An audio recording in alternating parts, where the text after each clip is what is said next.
Okay, again, welcome to Purpose of this book. Um, David G and David G. And tonight we are on page 83. And as so often the case, we the last paragraph we read, we sort of blistered through towards the end. So we're just going to hit it again real quick, which would be paragraph number 3 on 83. And then we're going to get into paragraph 4 on 83, which is the ninth step promises. So continue to have some great content tonight. But we're going to recap the previous paragraph, which goes like this. There may be some wrongs we can never fully right. We don't worry about them if we can honestly say to ourselves that we would right them if we could. Some people cannot be seen. We send them an honest letter. And there may be a valid reason for postponement in some cases, but we don't delay if it can be avoided. We should be sensible, tactful, considerate, and humble without being servile or scraping. As God's people, we stand on our feet. We don't crawl before anyone. And Ab, I don't know if we had any words from that one last week. Let's hit them again. Yeah. Okay, I have tactful, which is discernment of what to say or do in dealing with others, especially without giving offense. Servile is submissive, and scraping is irritated, harsh, or quarrelsome. So let me just jump in first, real quick, David. I just had a couple of points I wanted to make about this one. So this concept here, there may be some wrongs you can never fully right. I know we talked about this conceptually a little bit last week, and not about carrying this reality like a burden, right? Because we don't have to worry about them if we can honestly say to ourselves that we would write them if we could. So very frequently, as we study the direction in the book, we talk about what's my motive and what's the desired outcome. And one of the great little microcosms is, let's see here, in the fourth step on page 65, where we got the little chart that shows us the first three columns of the fourth step resentment inventory.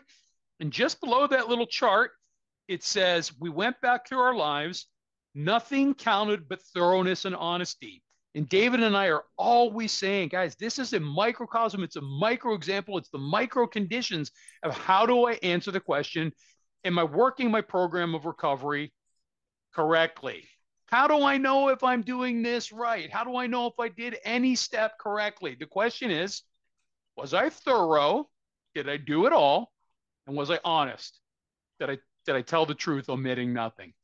Right. And that's exactly what we read here. It says, we don't worry about some wrongs we can never fully right if we can honestly, so there's the honesty concept again, say to ourselves, we would right them if we could. So it's saying, today, I am unable, but in my heart, I truly believe between me and God, I honestly say, if I have the opportunity, I will do this.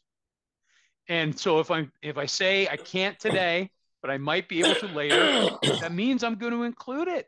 I'm being thorough and honest. Those are the two conditions. That's how I know if I'm doing this thing the right way. I've been saying this a lot when I've had the opportunity to speak lately.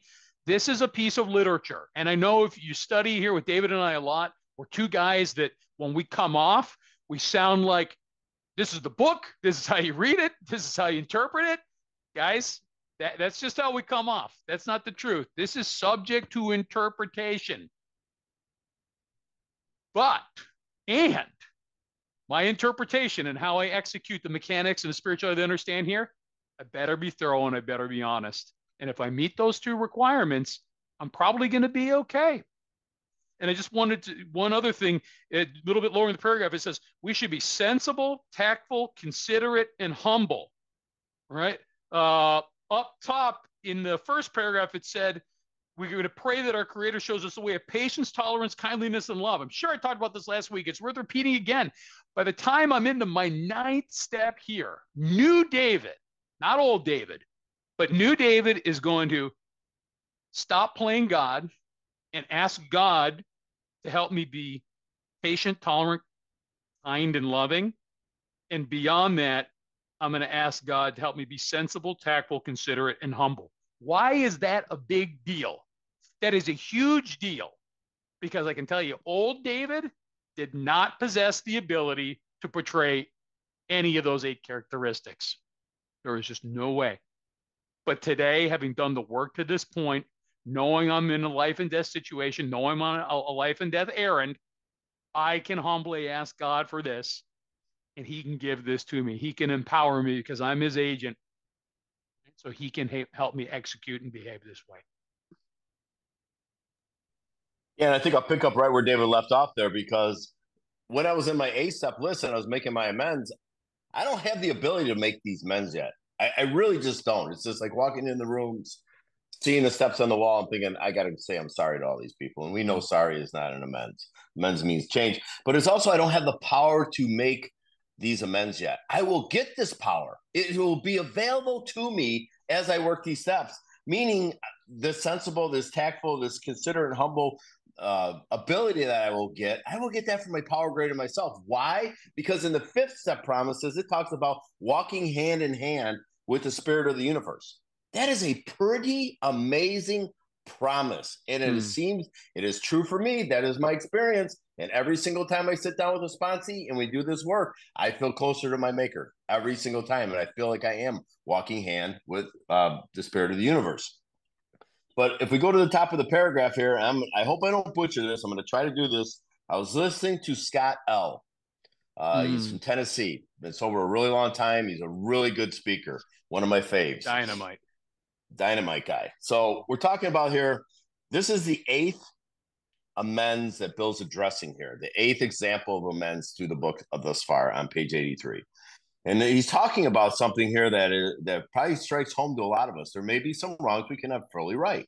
We don't worry about them if we can honestly say to ourselves that we would right them if we could. So if we would right them if we could is a spiritual principle. Some people cannot be seen. We send them an honest letter. Who are those people? Here's a couple examples. People who have passed on. Right? That would be one. Maybe someone that just will not see you, period, the end, because of the harms that you've done, right? Yep. That happens. Happens a lot. Here's the example I'm going to try to give, and like I said, please forgive me. I'm trying not to butcher this. And this is personal. This is very, very personal. When I was 18 years old, and my ex-wife, we weren't married yet, got pregnant, and we were guided to get an abortion. So this unborn fetus, that this is weighing on my heart in sobriety, guys. This was weighing on my heart. And I heard Scott L. talk about this. How do you make amends to someone like an unborn fetus? Well, it says right there in the book how we do it. We send them an honest letter. How do you do that? Well, you get on your knees and you ask God to help you write it, first of all. That's how I would write any letter. If I was going to do a gravesite amends with my adopted mother, I would write it out and I would go to the gravesite and make the amends. But with an unborn fetus, why can't I write it out? Say, hey, unborn baby, I did this. I made a decision at 18 years old, an immature decision, and death was the cause of that. And I know today that you're in heaven with the spirit of the universe. And I hope that somehow you can forgive me for doing the harm that I caused. And then sign it. Love, Dad. I will see you soon. And he said it, and he probably did a way better job emotionally than I did. But when he told me that, I had thought about this for almost 25 years of sobriety. How do I make amends for something like that? And I thought, that, and you better put a lot of postage on it too, because it's got to go a long way. It's all the way to heaven, right? So make sure you put enough postage and actually mail it somewhere. Who cares, right? It's about being honest and thorough. And I love that he said that, because I was like, I got to play that back again. That is tremendous. How do you do something for a harm at an immature age that you really didn't have the ultimate decision about anyways? And now I know what that is. So now I'm going to do it. And I need to do it. I need to get free of these things. And the ones that they talk about as we go through the paragraph here, and this is a terrible segue because that was a pretty emotional statement that I made, because it is true in my heart. It says, but we don't delay if we can avoid it. We should be sensible, tactful, considerate, humble, without being servile. So, being servile is like a behavior of like being a slave or inferior to someone else. No, that I don't have to be that. Why is that? It says because it's God's people. We stand on our feet. We don't crawl before anyone. Another spiritual principle. I have a personal relationship with my Creator. He is available to me 24/7. It is my responsibility to call on that. God is not going to do for me what I can do for myself. We're going to find out a little bit about that as we get into these, especially the very last promise in the big book on page 84 in the 9-step promises. This is everything is set up here. Bill is such a mystic, such a poet in how he writes his stuff out here. We end with this seemingly hopeless situation, but he gives us some great direction. And if you choose to follow the Scott L theme that I brought up, if this had happened to you, I'm going to do it, or whatever one you have to do, we can write that honest letter. And I'm going to write that honest letter, and I'm going to sign it just the same way as he said it, right? So, but I got to remember that I have a God big enough for me who is forgiving, loving, and timely, and has continued to change as every time I have a spiritual awakening. And the last thing on that page is, like I said, there's God's people. God's people. David brought it up. Agent of God, one that works on behalf of another. I get to be that. I stand on our feet. We don't crawl before anyone.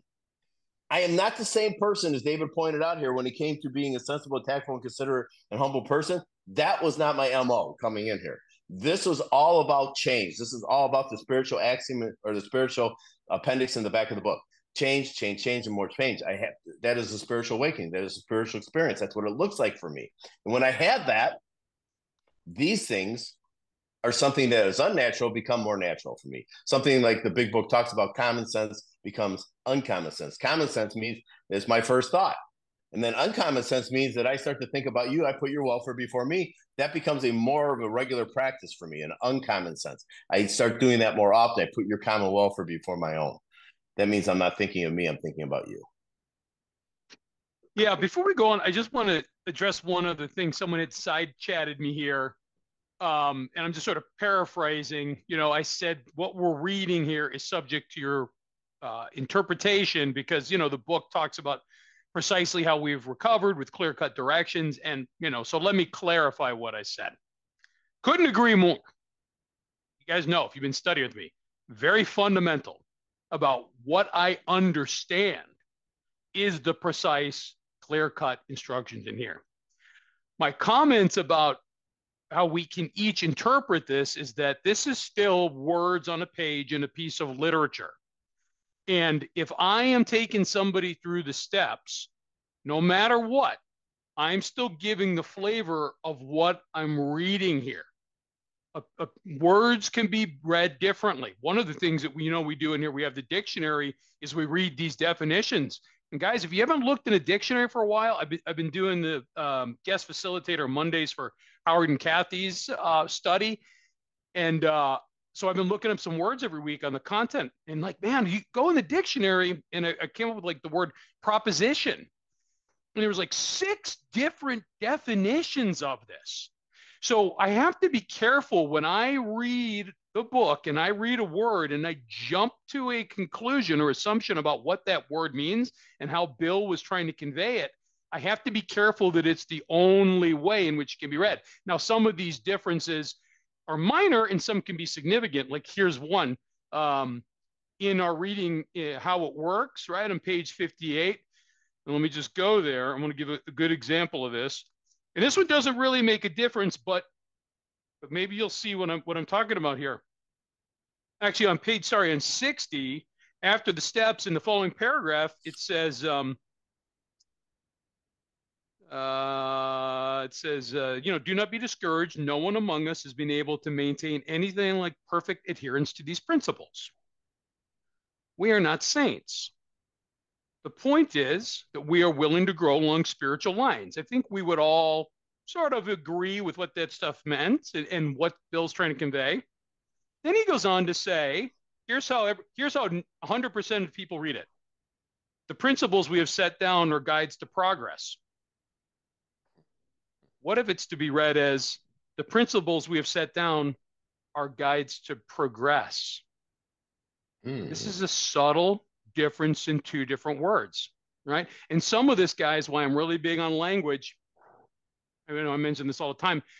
I just come from a family like this. I have my degree in rhetoric, which is sort of creative writing and argument. It's all about language. And I come from a family of voracious readers. So we're very big into the power of language, right? So I could say the principles we have set down are guides to progress, which means to this point. Or I could read the principles we have set down are guides to progress. And really, if you read the sentences before that, I would argue guides to progress makes more sense because it's talking about growing along spiritual lines. When I'm growing, I'm progressing. I haven't got to the point of progress. So what I'm trying to illustrate here is that we cannot 100% agree on how we understand every word or how the words are pulled together in phrases. Now, to be further clear, when I am working with a new person, I am not about arguing my interpretation. It's a little bit my way or the highway as I understand it. If somebody says something really, if a sponsee said something really provocative and I was like, oh, whoa, I never thought about it that way, I will entertain it. I'm not going to say, yeah, God bless, we're going to do it differently. No. I'm going to call David, right, my closest big book running buddy, and be like, dude, I can't believe my sponsee said this. What do you think? And then I'm going to call my sponsor, who's strong into the literature too, and talk to him. And I may come back and be like, what you're saying makes sense. It's differently than how I thought about it. And yes, we can do this a little differently. But most of the time, what happens is somebody comes up with an excuse or an argument or a battle because they're sitting in fear and they don't want to do the work the way that I've described it. And to me, that's not negotiable. I'll say one other thing on this topic. There is, among people who are really into the book, like I think we all are, there's some healthy debate. Is this a threefold illness or is it a twofold, mental and physical, and we happen to be spiritually sick as well? To me, I started adopting saying I'm sick in three ways and I'm staying out of the argument.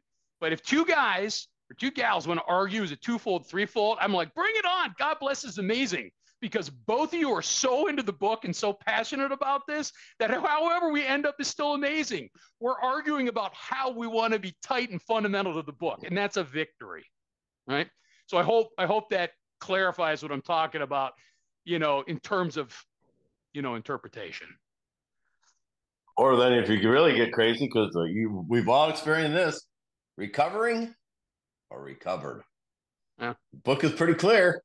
Right in the beginning of the title page, we're 100 men and women who've recovered from a hopeless state of mind and body. First promise in the big book, right on the title page. So yeah, we had those discussions too. And I like to call them discussions, not arguments. Yeah, right? And they can be spirited too. And I love them and I entertain. And very infrequently have I found two people that are strong book fundamentalists who don't have fun with those spirited discussions or mild disagreements, because again, we're all passionate and in love. I've only experienced one time that one guy was real surly about it.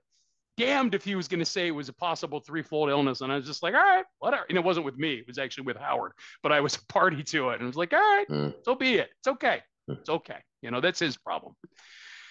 All right. So let's, but thanks for that question. And I'm glad I had the opportunity to clarify that.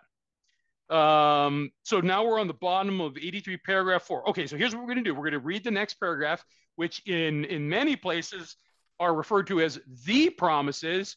But these are not the promises. These are the 9-step promises. By the time we're here on page 83, man, we should have a running tally of the number of promises by page. Actually, we should just delegate that to Howard. He'd probably do a better job of collecting that than we would. Right? I have a feeling Rob's going to have the answer here in a second. So there's promises all through the book, but yes. I wonder how many promises, but we know we've seen the 3rd step promises. We know we've seen the 5th step promises. We've seen other little promises here and there, right? So we're going to read these 9th step promises, and then we're going to pause and talk about how we've got to these 9th step promises and why we should be starting to get some freedom out of these by this point because of what we've done to this point. Then we're going to do this magical thing where we're going to compare these 9th step promises to the bedevilments back on 52. And then we're going to break down each of these promises. So this is going to be a fun, another 38 minutes. Okay. If if we are painstaking about this phase of our development, we will be amazed before we are halfway through. We are going to know a new freedom and a new happiness. We will not regret the past nor wish to shut the door on it. We will comprehend the word serenity and we will know peace. No matter how far down the scale we have gone, we will see how our experience can benefit others. That feeling of uselessness and self-pity will disappear. We will lose interest in selfish things and gain interest in our fellows. Self-seeking will slip away. Oh, does that sound good? Our whole attitude and outlook upon life will change. Fear of people and of economic insecurity will leave us. I just want to read that again. Listen to the words. This one gets misinterpreted a lot, guys. Fear of people and of economic insecurity will leave us. We will intuitively know how to handle situations which used to baffle us. We will suddenly realize that God is doing for us what we could not do for ourselves. Abby, All right. words? Abby, yes. I have painstaking, which is careful in doing or diligent, and serenity, which is the quality or condition of being serene, which is bright, clear, and calm. Thank you, Abby. So I'm gonna don't write this down. I have it in a note in my big book. Don't write it down because I've never gone and researched it, but I have written down that there's 147 promises in the big book. And I don't know how to find them necessarily because it would take me a lifetime. If I went through it, like if I had the time to go through it, I would probably find 144. And then the next time I went through it, I'd find 137. And the next time I go, you know what I mean? So David's point is so valid before. It's just kind of how we look at them things. You know, anytime in the book, yeah, these are the 9-step promises, but the whole book is got promises. And for the most part, because I've had a spiritual awakening, they've all come true for me. That's all I really need to know. So am I going to do a review? Yeah. Right here? So okay. The idea, guys, is we're going to get these promises at this point before we're halfway through. How did we get to this phase of our development? Right? Let's look back. Okay. So guys, I'm just going to give you the pages that the steps are on in the Big Book of Alcoholics Anonymous. And so step 1, you're going to find in the doctor's opinion. And you're mainly going to find in the doctor's opinion is about the body. Like what we do, what happens if you don't mind me using just the word alcohol when I'm referencing all this stuff. You know, if your drug of no choice is drugs or food or some process addiction, gambling, whatever it is, please just substitute it. I'm just going to use that generically right now. So step 1, you're going to find in the doctor's opinion, you're mainly going to be about the body, what happens when we put it in our body. And you're also going to find it on pages 1 through 8 in Bill's story. So in Bill's story, when I read 1 through 8, or when I direct someone to read pages 1 through 8, I'm asking them to relate to Bill. Did you drink, think, or feel like Bill?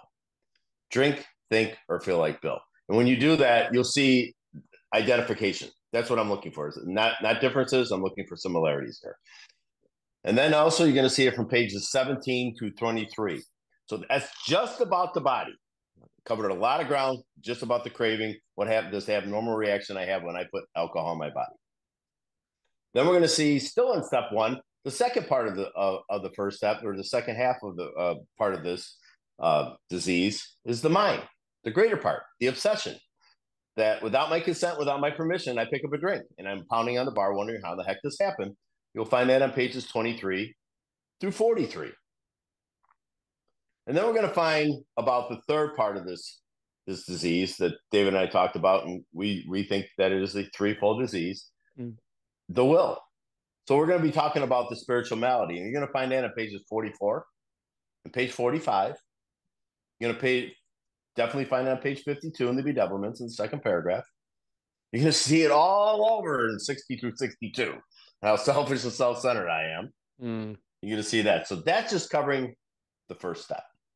It's a lot of territory, 53, 54 and a half pages, just about the first step. A lot of information, must have a strong foundation. Step 2, Came to believe that there's a power greater than myself that can restore me to sanity. You're going to find that on pages 45 through 57. Also going to find it in Bill's story, in the recovery portion of his story. We're going to find that on pages 9 through 16. Am I willing to do what Bill did? That's what I'm going to ask myself on pages 9 through 16. Am I willing to go to the links that Bill did to recover?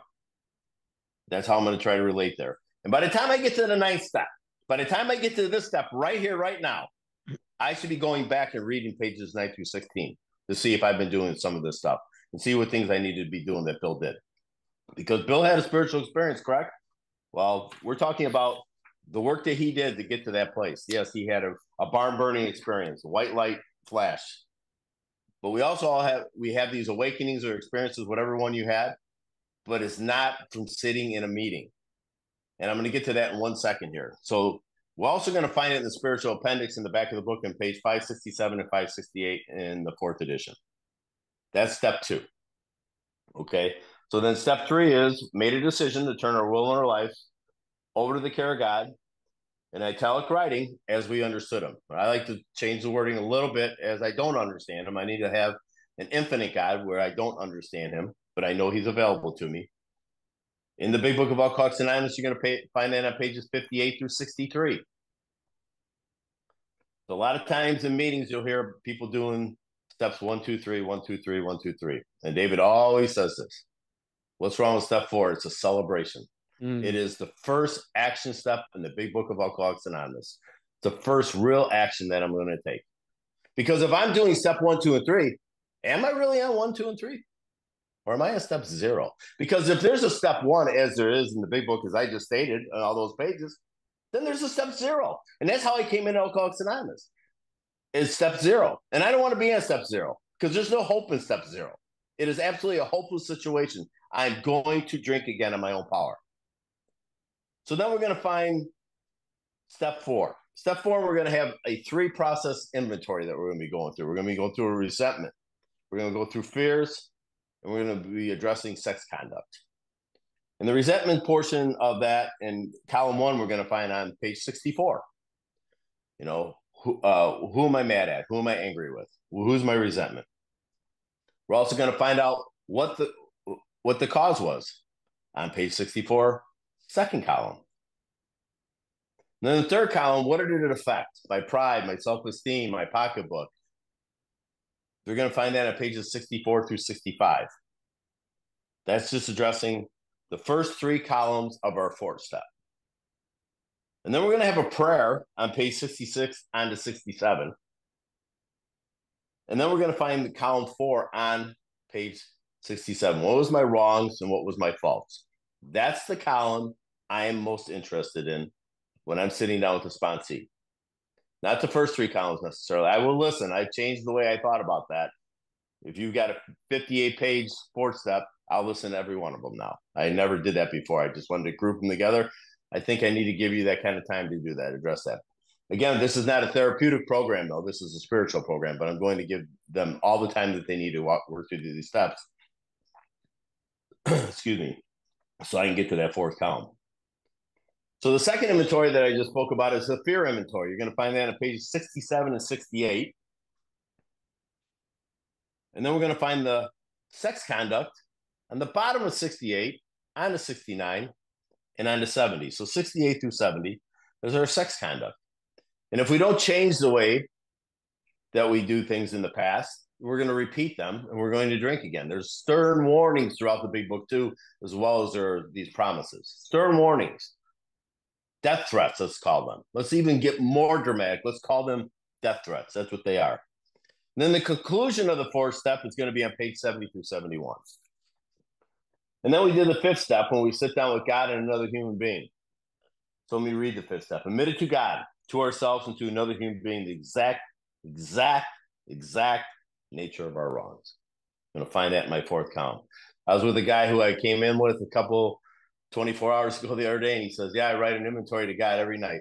And I'm like, dude, I need to share that with my sponsor too, with another. Or with others. It's plural too. I can do a 4th, 5th step with others. Joe Hawk is really good. If you guys have never listened to Joe Hawk, he really gives a good demonstration in what the big book is talking about. Like David pointed out before, he read it, and this is how I opened up my mind to thinking about how to do this other way. Sit down with 3 or 4 or 5 people, maybe somebody with 3 months, somebody with 30 years, somebody with 2 years, somebody, with 20 years, and do your 5th step with them. And you're going to get different feedback from every one of them. I don't know. Joe Hawk, to me, was one of my heroes. Him and Mark Houston. So then we're going to find page 76. Now that we're aware of what our shortcomings and defects are that we know we can't remove on our own power, on the top of page 76. And then immediately right after that, we're going to be in the 7th step, and we're going to find the amend that wasn't in the 3rd step prayer on page 63 in the 2nd paragraph, because steps 3, 4, 5, 6, 7 are all grouped together, as far as I can tell. And the amend is going to come into the 7th step prayer that we'll finish this meeting with today. And that's on page 76. And also on page 76 is the 8th step. And how do you know when you're on your 8th step? When you have a piece of paper and pencil and you're writing out your list, that's when you know. And you have enough willingness to go do that, all the amends that you have to make. That's when you know you're at 8. And you're not clinging to anything. And then that brings us up to where we're at today on page 76 through 84 is our 9th step. We have 8 demonstrations of what the amends looks like and how to make them, according to Bill Wilson and the founders of Alcoholics Anonymous. And now we're right at 84, bottom of 83 and 84 in the 9th step promises. And I put a page there in the chat, which is a nice summary that should coincide with what David was describing there. It comes from another speaker that we love, Herb K. In his, he's got tons and tons of content he's created. So I would save that for sure for future reference. Okay, so that's how we got to this point, and we read those 9-step promises, and we're going to start to talk about them and break them down, but let's see what they look like alongside those bedevilments back on 52. So let me see if I can do this. I don't know if I can do it as cool as Paige did, but let's see. Share. And then those are bedevilments. All right. You can see that, right? Yes, David? Hold on here. Sorry. Not up there yet. They're not up there? Hold on. No. I show that they are, but I can't see. Oh, you have it, Ali? Ali has it. Hold on a second. Let me, yeah, I have them now. I just needed to change the speaker share. So, okay, we're good to go. Okay, well, you want to just keep rolling? Go ahead, David. Okay, so we're going to read the bedevilments. And at the top of the page, take a look at that, guys. Only 31 pages later, the bedevilments are replaced by the promises. That means I am recovering from a hopeless state of mind and body, right? I am definitely, and I am having a spiritual awakening. I am certainly having one here. So the first bedevilment that everyone nods their head at in early recovery or any time in recovery that I'm having my troubles are my own making, I look at this first one. We were having trouble with personal relationships. I nod my head. Oh, absolutely. Well, the promise, the contrasting promises, we will lose interest in selfish things and gain interest in our fellows. Self-seeking will slip away. The second bedevilment is we couldn't control our emotional natures. The contrasting promise is we will comprehend the word serenity. We will know peace. The bedevilment, we were prey to misery and depression. The promise, our whole attitude and outlook upon life will change. The bedevilment, we couldn't make a living. The promise, fear of people and economic insecurity will leave us. The bedevilment, we had feeling of uselessness. The promise, the feeling of uselessness and self-pity will disappear. The bedevilment, we were full of fear. Full of fear. David always emphasizes that. Full of fear. Think about when you came in. Full of fear. Fear of people, of not getting something I want or losing something I already have, or fear of being found out that I'm a phony. Here's the promise. We will intuitively know how to handle situations that used to baffle us. The bedevilment, we were unhappy. The promise, we're going to know a new freedom and a new happiness. 2 words in there that stand out to me. Anytime I see the word new in the big book, that means I haven't experienced it yet. A new experience of freedom, a new experience of happiness. Then the bedevilment. We couldn't seem to be of real help to other people. And the promise, no matter how far down the scale we've gone, and some of us have, we will see how our experience can benefit others. We will not regret the past, nor wish to shut the door on it. And most of all, we will suddenly realize that God is doing for us what we could not do for ourselves.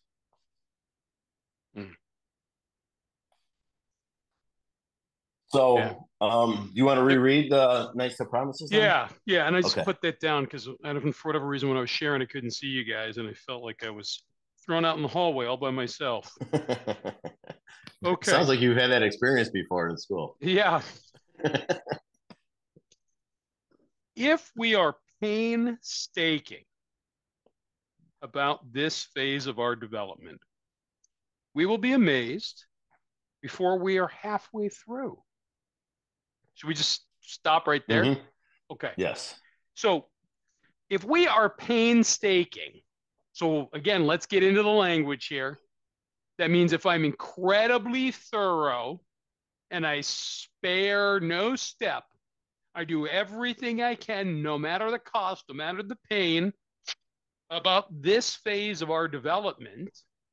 What phase of the development are we talking about here? Well, talking about the 9th step. Stands to reason, right? Remember, David just recapped, where we started and where we're getting to.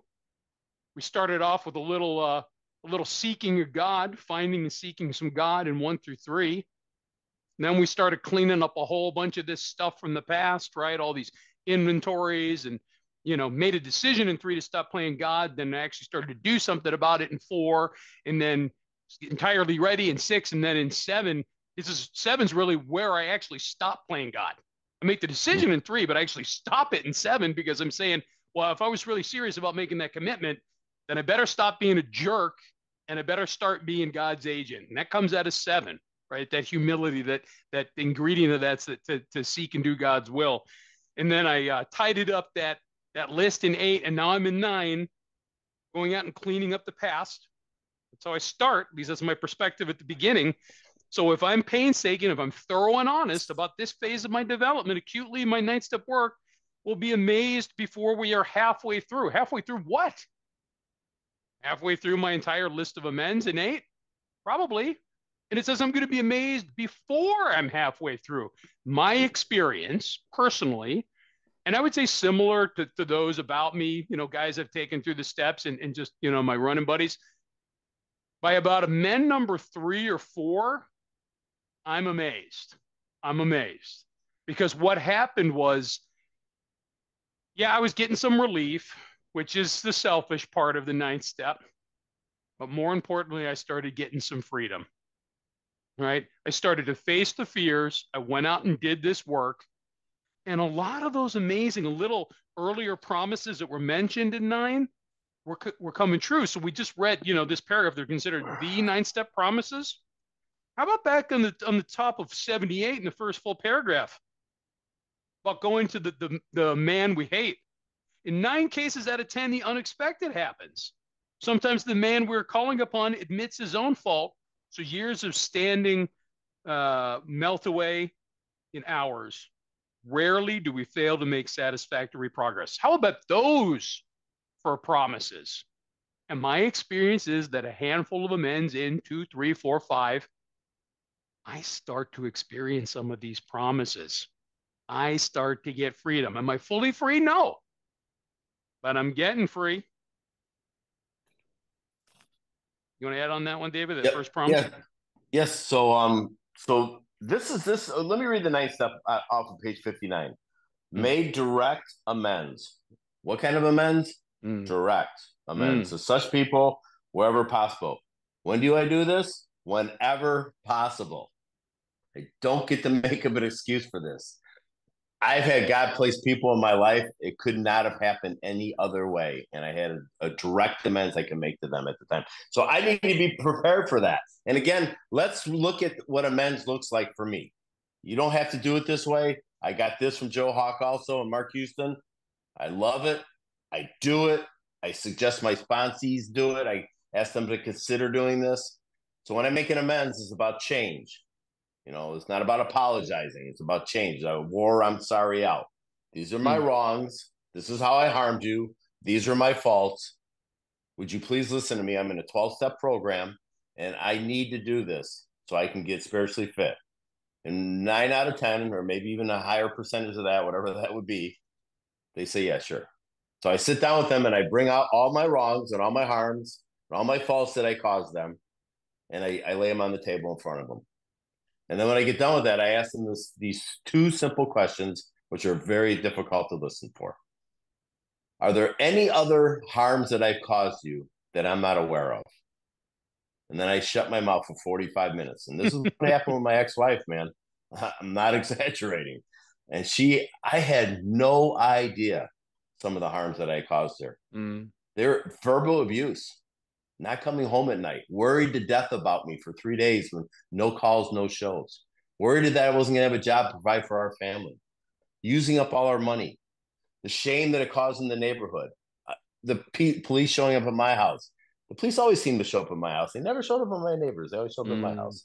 Anyway, so all these harms, and the list goes infinitely because it's a 45-minute talk. And then when I get done with that, how can I make all these harms I caused you, how can I make these right? And the one thing that she said to me, and I brought this up a couple of weeks ago, so I apologize if this is redundant, but it's important because this is my experience with it. And I always told her what I thought she needed to do. Even in sobriety, I did this. And she asked me not to ever tell her what to do again. 25 years later, I have never told her what she needed to do. I honored what she asked me to do. I treated her like a child of God that she is. We had 2 children together. Most of you guys know we lost one of our daughters 6 years ago to this disease. I still have another daughter with her. So I don't really talk to my ex-wife that often. But if I do, and when I did, when the kids were younger, she'd say, what should I do here? And I was like, you know what I would say? I don't know. What do you think you should do here? That does not come of me. That comes through me. That is not of my doing. When I pray, the answer comes. When I ask is a prayer in the big book. I ask God for those directions. And then when he gives them to me, and then I say things like that, those are out-of-body experiences that we're having, just like through a nice amends that I make. I've had so many of these things that blows me away. This is my experience when someone actually says, I forgive you for all the things I do. This is what I need you to do in my life going forward. And I honor that. Not on my own ability. I don't have the ability to do that. I'm selfish and self-centered. There's time when my ego regenerates itself.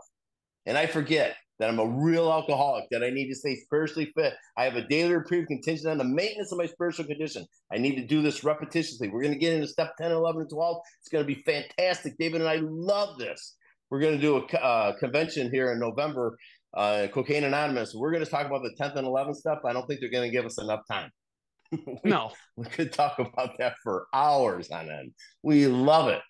So anyways, what does the word painstaking mean? So painstaking, back in page 84, if we are painstaking, means careful or meticulous. Painstaking, meticulous about, like David said, about this phase. What phase? The amends process. This phase right here. That's what we're talking about. Our development. We are developing. So God doesn't just change me. He amends me. He changes me internally. Let me I'll get this in a minute. Hey, I got a note on that. Hey, time check real quick.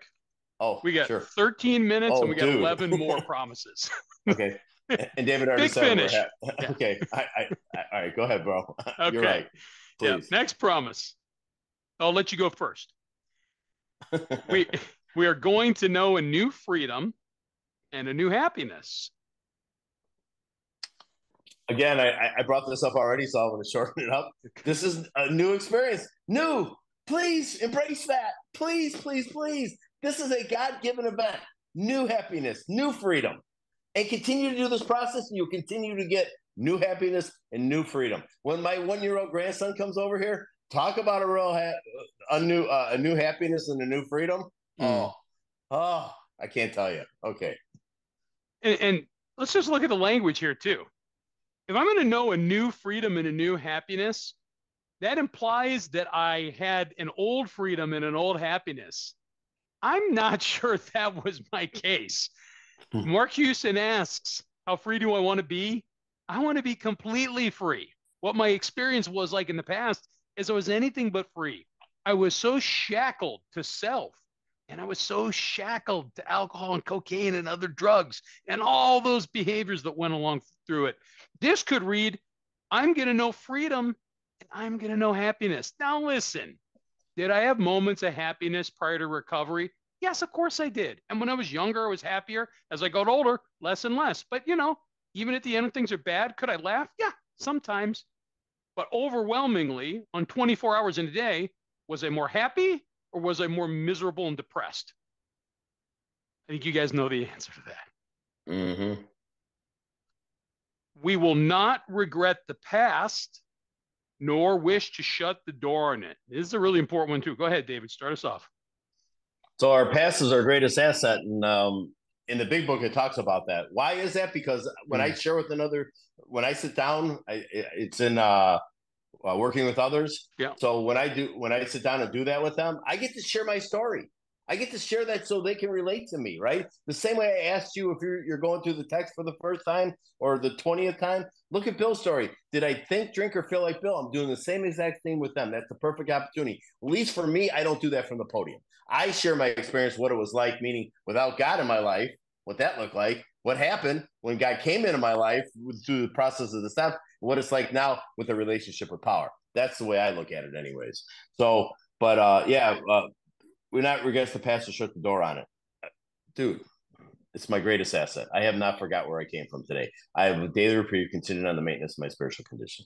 Go ahead, David. And this is also covered in the family afterwards, right? It talks about the alcoholic's past thus becomes the principal asset of the family.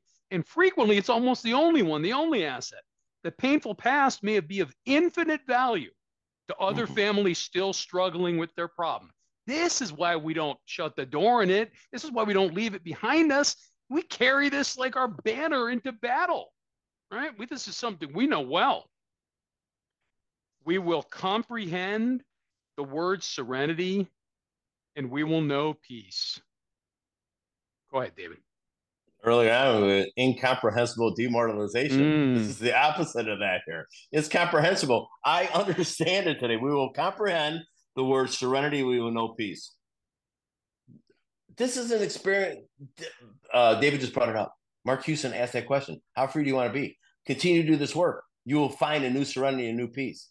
In the 4-step promises, it talks about we will be able to match calamity with serenity. What if I hit the snooze button in the morning, and because I think I can make it to work, and I'll just go a little faster, I'll speed there, and on the way I get a flat tire. How am I going to match calamity with serenity? Well, first of all, I'm not going to hit the snooze tomorrow. I already know that's a bad idea. And secondly, I will be able to match calamity with serenity because I am a responsible person that knows how to change a tire or have a AAA on my phone, or I just don't put myself in that position because I have nice tires on my car. But I will know peace and I will know serenity as if I never knew it before.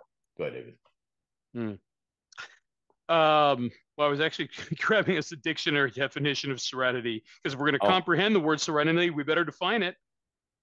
Noun, the state of being calm, peaceful, and untroubled. So when I'm comprehending what it means to be calm, peaceful, and untroubled, it doesn't mean I just understand that definition, but when I'm really comprehending it, that means I'm experiencing it. I know it in my heart, not just in my mind. Peacefulness, calm. If you're still in a little chaos, if you're still a late night person, staying up till all hours, turn yourself into a morning person. No, it sounds crazy. Get up at 4:30, 5 a.m. Spend the first hour and a half quiet, hugging the dog if you got one, drinking coffee. That's God's time. I'm never more serene and at peace than that first hour and a half every morning before the rest of the world is going crazy, before I look at any emails for work, any of that stuff. It's a big part of my morning meditative process. I agree. And let me say one thing about that. So how many of us, and I'm guilty of this because I didn't really have a big book sponsor when I first came in. I had a guy who just said, go to meetings and just don't drink and call me if you feel like drinking. I love the guy, but that's not the message that we're carrying here. Sitting in a meeting of Alcoholics Anonymous or Cocaine Anonymous or OA or wherever meeting, GA, whatever you're going to, is there a person in there that you're attracted to? They probably have serenity and peace. How do they get that? By working these steps. This is not going to go through osmosis just because I'm sitting next to the guy. Like, I am not that person. I am not that person without a spiritual connection in my life. I'm not.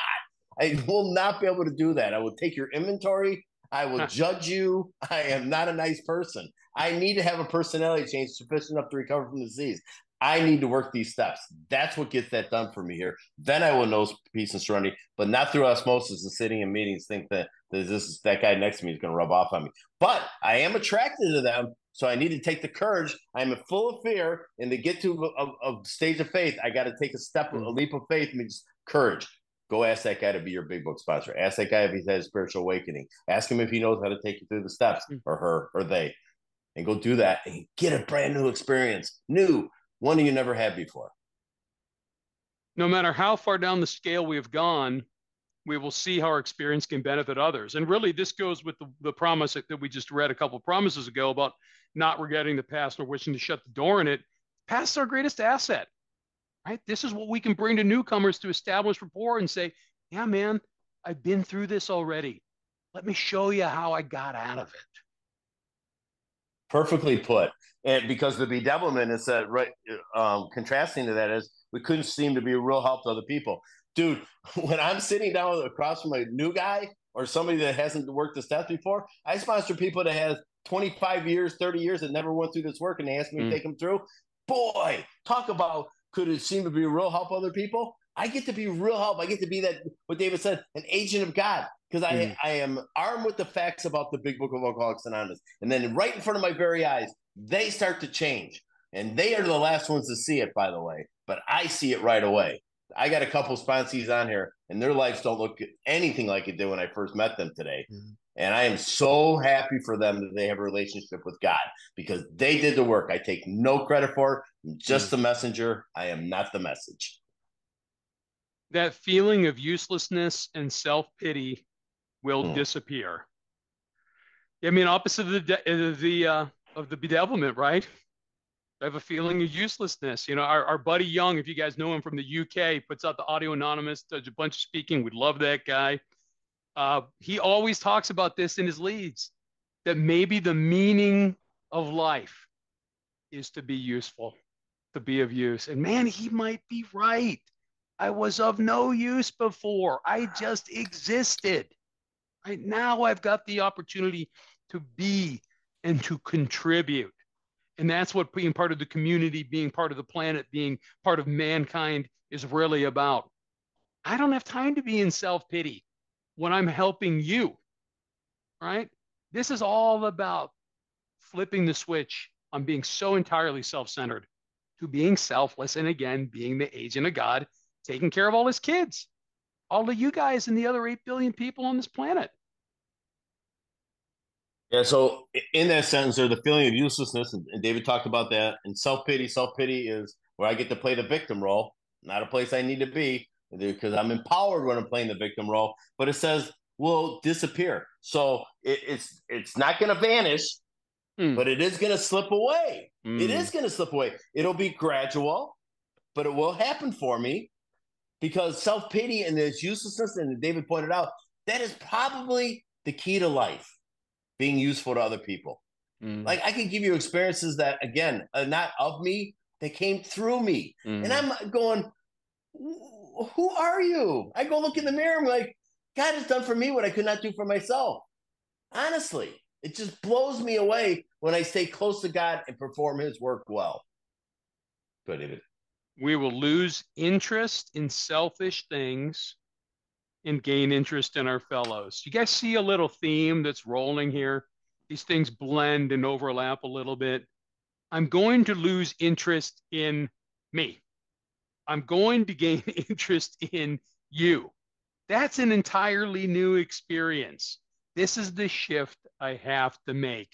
And the good news is, if I do all the work that begins mechanically, those mechanics will turn into miracles. This is my experience. And I'm going to receive these promises. It's a beautiful thing. You know, to watch a fellowship grow up about you is an experience that you do not want to miss. I get to sponsor, and I think for me, anyways, in the program of Alcoholics Anonymous, Cocaine Anonymous, GA, OA, one of the greatest gifts I've ever had given to me was sponsorship. Watching my fellowship grow up about me, watching their lives change in front of my very eyes. Again, I am not the message, I am the messenger. But look, because the reason when I'm working with you, I can't be thinking of me. And selfishness and self-centered is the root of all my troubles. This is a great gift that I'm having here. It is part of having that spiritual awakening, the 12-step that I get that promise of having a spiritual awakening. I got to give this whole thing away. And then when I gain interest in my fellows, like honestly, okay, not every single time when the phone rings and I see it's a sponsee, do I go, yippee, can't wait to talk to him or her. I don't know. Present company excluded. Okay, guys? Honestly, truly.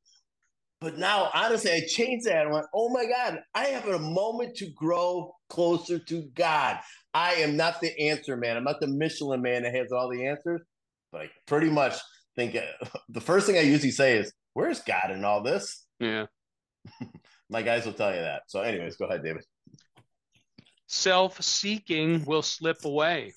So how do I know again? How do I know if I'm doing 12-step recovery correctly? Well, how much taking am I doing?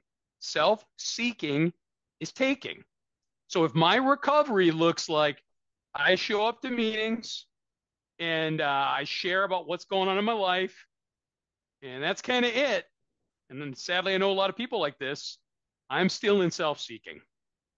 What am I bringing? What am I contributing? Am I going up to that newcomer? Am I getting their phone number? Because God knows they're not going to call me if I give them mine. How can I give? This is not about the taking. I take when I come in because I got an empty cup. I need you guys to fill it. But by the time I'm here in this 9th step, I got a full cup. And it's time for me to start pouring it back out to all the newcomers. Stop taking. I got to give. So just briefly here, because we're at the top of the hour here. So self-centeredness needs to turn into other-centeredness. Others with a lowercase o, you, and a uppercase o, God. And then when I lose interest in those things and I start gaining interest in you and within God, I will know a new peace and a new serenity. See, all this is really tied together. It's just a beautiful piece of literature. It really, really is.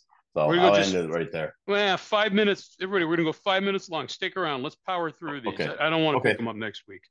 Okay. This is an important one, guys. Look how this is written. Sorry. I was jumping ahead. Our whole attitude and outlook upon life will change. Do you know why our whole attitude and outlook upon life is going to change? Because of the story back on page 27 that I go back to so frequently. That Dr. Jung said the only way an alcoholic like you, Roland, is going to get better is if you have this vital spiritual experience. And if you do have this phenomenon that was rare back then, now it happens all the time because we got a way to do it now. That ideas, emotions, and attitudes, once my guiding forces, they were cast aside and replaced with a whole new set of conceptions and motives. That's how everything changes, because if my thinkings, my feeling, and my attitudes change, of course, everything that I think and do is going to be 180 degrees different.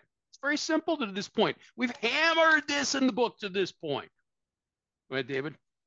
I've always tried to change things from my outside in, and that doesn't work well for me because I'm selfish and self-centered. My insides need to change so that my outsides will receive the changes that's taking place inside of me here. So, so self-seeking will slip away. Our whole attitude and outlook upon life will change. You know, I changed my language too. I get to go to work. I get to get up in the morning. I get to be with God. I get to be with my grandson who wears me out. You know, I have 3 grandchildren, but the same thing. I get to do this. I get to do this. I get to hang out with you lovely people. I get to. I don't have to. I get to. This next one, I'm really just going to make one point. Fear of people and of economic insecurity will leave us. Let me read it slightly different so you're clear on what's being said here. fear of people and fear of economic insecurity will leave us. The promise is not that economic insecurity is going to leave me, that I'm going to make a bunch of dough. What it says is I'm not going to fear money-related situations anymore. That I know God is going to have me be where I need to be financially. And God is going to have me be where I need to be among people. That's why I'm not going to fear them anymore. The only thing I'll say is if we went to page 67 and how it works, where they talk about fear, just so I'm very clear on how fear runs me, it just controls me here. And in this paragraph, it talks about that it's going to leave me.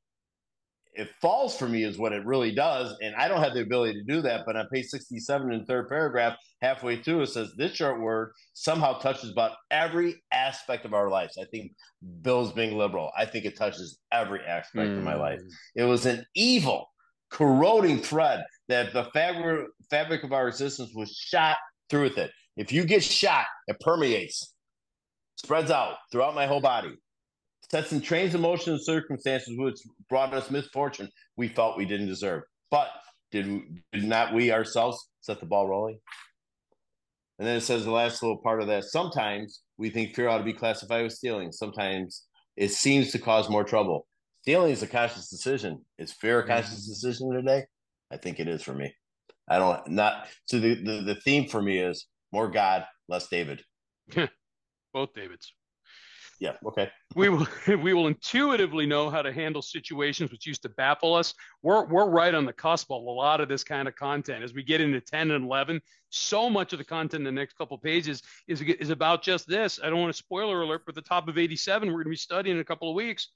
What used to be the hunch or the occasional inspiration gradually becomes a working part of the mind. That's how that's going to come to life. Intuitively knew how to handle situations used to baffle us. Why? How? Because I'm not figuring it out on my own. I've now got God parked right up here in my crazy head, whispering to me, "Psst, hey, David, you're about to do something really stupid. Why don't you cease and desist, stop for a beat, and then think about doing this another way?"